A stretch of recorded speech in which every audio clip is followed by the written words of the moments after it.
99% மக்கள் இஎம்ஐ கட்டியே செத்து போயிருங்க. இந்த இஎம்ஐ லைஃப் ஸ்டைல் எல்லாம் உங்களுக்கு இழைக்கப்படுகின்ற மிகப்பெரிய அநீதிங்கயா. உடனே கேட்காதீங்க, இவ்வளவு தங்க ஆபரணங்கள் புட்டு தங்க சிம்மாசனத்துல உட்காந்துட்டு நீங்க குறைந்த பொருட்களோடு வாழுங்கள் எங்களுக்கு சொல்லலாமா சாமி? இந்த நகரமயமாக்கல், நகரத்தை நோக்கி உங்களை எல்லாம் துரத்துறது, இஎம்ஐ சென்டர்டா உங்க லைஃப மாத்துறது, இது எல்லாமே பெரும் பணக்காரர்கள் உங்களை அடிமையாக வைப்பதற்காக உங்களுக்கு இழைக்கின்ற மிகப்பெரிய கொடுமைங்கய்யா. உங்கள் வாழ்க்கையை சுரண்டும் கொடுமைங்கய்யா. தயவு செஞ்சு கொஞ்சம் இதுல இருக்கலாம் கண் திறந்து பாருங்க.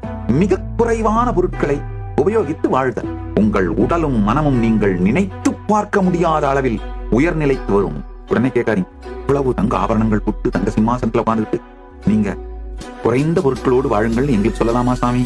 ஆழ்ந்து கேளுங்கள். நான் தேடி அடைந்தது ஞான அனுபூதியே. கைலாயத்தின் தலைவன் என்கின்ற பதவி தானாய் பின்தொடர்ந்து வருகின்றது.